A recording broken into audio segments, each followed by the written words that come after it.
Our next guest represents Maryland's 8th Congressional District and was the lead impeachment manager. Please welcome to the show, Congressman Jamie Raskin. Thanks for being here, Congressman. I'm delighted to be with you, Seth. Thanks for having me. So many were introduced to you as the lead impeachment manager. Many from both sides of the aisle said you did a great job and that the defense maybe didn't. Were you surprised by the preparation level of Donald Trump's legal team during the impeachment? Well, let's see. We don't speak ill of fellow members of the bar, but when Mr. Castor finished that very long-winded opening, something ran through my mind that I'd heard in a science class when I was in college, a professor who quoted a physicist who read someone else's paper and said, "That's not even wrong." I kind of felt like he had never even addressed the issues in the case or the facts of the case. And so it wasn't like he got up and struck out. He just never really found the stadium. Now, the one argument that can be made for that approach is he was probably fairly confident that his client was not going to get impeached. You went into it maybe a little more confident than that. I have heard you say you thought you were going to win with a unanimous Senate vote, 100-0, voting to impeach. Voting to convict, I should say. Well, yeah, I thought that the evidence in the case was so overwhelming that a Senate that was doing its job of rendering impartial justice, which is the oath that they swore to uphold, could do nothing other than vote to convict. And as you say, he was already impeached by the House. So we had the strongest bipartisan majority in the House in American history for impeachment. And then it came to the Senate. And I thought that we would get to 100-0, that the bottom would just fall out on the president's defense. But there were obviously people who had decided at the beginning that they were going to vote to acquit him and hang their hat on this technical defense that he couldn't be tried even after leaving office, even though he was impeached for actions that he undertook while he was in office, which has been the traditional American approach going back to the very beginning of the Constitution. Do you think that the results would have been different in the vote to convict had it been a blind vote where people would not have known how each senator made their choice? Yes, and a lot of Republicans were saying that to me, that if they had made the decision to structure the rules of the Senate differently, if it had been a secret ballot, which is basically what you've got when a real jury meets. When jury meets, the public doesn't know who's voting in which direction.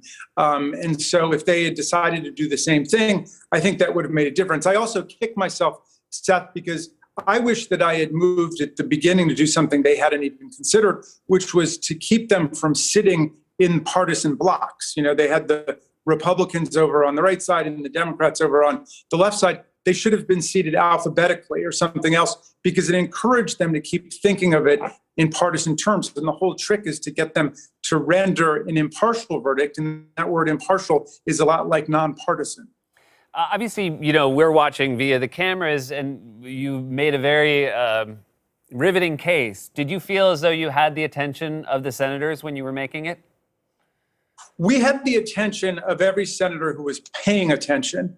And the reason I say that is because I looked out often and saw not a majority at all of the Republicans, but a handful of Republicans who were studiously refusing to look at the camera when we showed footage of the violent insurrection, the attacks on the police officers, the people chanting, hang Mike Pence, traitor, traitor, traitor. They were essentially closing their eyes to it. And for that, I won't forgive any of those senators. I mean, it's one thing to get to the end and say, I wasn't persuaded by your case, or I think jurisdictionally, even though this is a radically novel argument, the president can't be tried once he's left office. But it's quite another to say, I'm not even going to look at the facts of the case. So those people I'm not going to forgive for a long time. Obviously, they probably don't teach in law school how to make a case to a jury who are also witnesses to the crime, and one could even argue co-conspirators. How do you approach laying out a case to a room full of people who were there and saw it with their own eyes?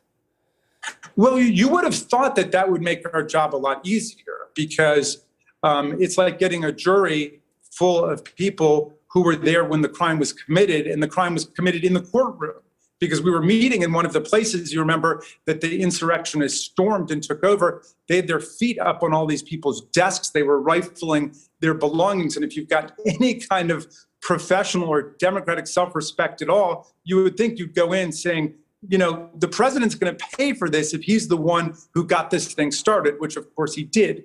So I was startled that 43 of them were willing to just look the other way and say, no, this guy's got too much power in our party. And even though if you're with Mitch McConnell, we made an overwhelming case, we proved our case on the facts, still they were going to claim that the president could not be tried once he's left office, thereby creating what we were calling the January exception. You can get away with whatever you want once you hit January, a coup, a rebellion, an insurrection, lining up members of Congress, taking people hostage. I mean, it's an absurdity when you think about it. And I quoted, Voltaire, who said, anybody who can make you believe absurdities can make you commit atrocities. And I think that captures pretty well the whole course of our history over the last few years. I mean, Donald Trump really was convincing people somehow he had won the election. When he lost by more than 7 million votes, it was a landslide on his own terms in the Electoral College. And yet there's still people walking around like zombies in Congress today saying that Donald Trump won the election.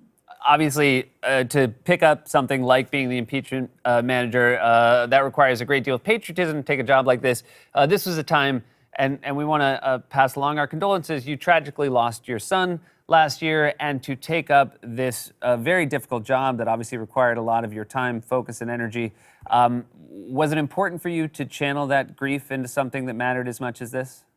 I think so. My son, Tommy, who was in his second year at Harvard Law School, was a great champion of the rule of law and the rule of law as an instrument of justice and democracy. And I felt him very much next to my heart and in my chest over the course of the trial. And for me, it was important. I just kept thinking, I'm not going to lose my son on the last day of 2020 and lose my country in 2021. We have got to establish that this is completely off limits conduct and behavior. We can never allow anything like that to happen to us again, to have a president who basically incites a violent attack to overturn an election in order to install himself in office. And so I felt Tommy with me, as well as my daughters, Hannah and Tabitha and Sarah, my wife, my whole family, and all of my colleagues. And as you know, Seth, we had just a remarkable team of impeachment managers, and they will be my brothers and sisters forever after what we went through there. Well, it's really, we thank you for what you put into the historical record, and thank you so much for making time for us today. Really appreciate it. I appreciate your having me, Seth. Best to you.